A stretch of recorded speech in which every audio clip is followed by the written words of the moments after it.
ஆண்டவராகிய இயேசு கிறிஸ்துவின் விலையேறப்பெற்ற பரிசுத்தமுள்ள நாமத்தில் அன்பின் வாழ்த்துக்கள். இந்த காலை உங்களை சந்திப்பதில் மகிழ்ச்சி அடைகிறேன். நாள் உங்களுக்கு ஆசீர்வாதமாக இருக்கும். அடிக்கடி நான் நினைப்போட்டுகிறது ஜபத்தின் வல்லமை. அல்லேலூயா. அடிக்கடி இந்த பகுதியை நான் ஞாபகப்படுத்துகிறேன். நமக்கு முக்கியம் தானே வேதம், ஜபம், ஆராதனை, துதி, வேற என்ன? இதுதானே நமக்கு ஆசீர்வாதம்.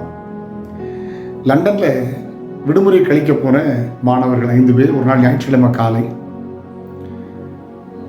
ஐயா சார்லஸ் ஸ்பர்ஜன், ஒரு பெரிய திருச்சபை, பெரிய பரிசுத்தவான், பெரிய தீர்க்கதரிசி, அவர் சபைக்கு போக திட்டமிட்டார்கள். சில மணி நேரத்துக்கு முன்பதாக போய்விட்டார்கள். கதவு திறக்க காத்திருந்தார்கள்.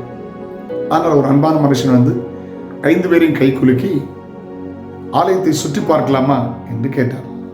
ஐயா சரி என்று சொல்லி அவர் ஆலயத்தினுடைய எல்லா பகுதிகளையும் சுற்றி காட்டினார். கடைசியாக ஒரு காரியம் கேட்டார். ஹீட்டிங் பாயிண்ட்ஸ் ஒன்று காட்டட்டுமா? அவங்களுக்கு ஒரு மாதிரி தான் இருந்துச்சு. ஏன்னா அது குளிர் நாட்கள் இல்லை, அது வெயில் நாட்கள். இப்போ ஹீட் அதுக்கு ஏன்னா ஹீட்டிங் பாயிண்ட் வச்சுருப்பாங்க குழந்தைகளுக்காக, கற்பனைகளுக்காக, வயதானவர்களுக்காக. சில நேரம் குளிர் நேரத்தில் ஹீட்டிங் பாயிண்ட் இருப்பாங்க. சரின்னு சொன்னாங்க. ஒரு அறை கூட்டிகிட்டு போனார். வெள்ளை கதவை திறந்தார். வெள்ளை கதவை திறந்த போது 700 பேர் ஆராதனை ஆரம்பிக்க 1 மணி நேரத்துக்கு முன்பதாக முழங்கால் படியிட்டு ஆராதனைக்காக, ஆண்டவரே தேவ மனிதனை பயன்படுத்தும், பாடலில் நம்முடைய மகிமை வெளிப்படட்டும், ஆராதனை மகிமை வெளிப்படட்டும், வார்த்தையில் நம்முடைய வல்லம் வெளிப்படட்டும், முழங்கால் படிட்டு கதறி கதறி ஜெபித்தார்கள். ஹல்லேலூயா. கவனிங்க, ஒவ்வொரு வாரமும் ஆயிரக்கணக்கான புது ஜனங்கள் வருவார்களாம். குடிகாரர்களை, விபச்சாரக்காரிகளை தீர்க்க தரிசனமாய் சொல்லி அழைப்பார்.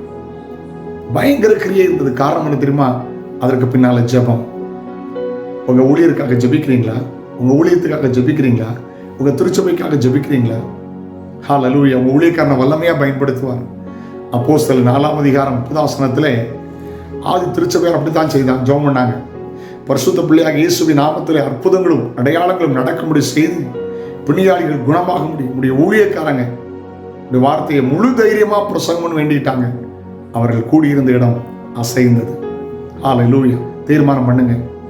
குற்றப்படுத்தினது போதும், யாரையோ குறை சொன்னது போதும், ஊழியரை குறை சொன்னது போதும், ஊழியத்தை குறை சொன்னது போதும். இனி ஜெபிங்க.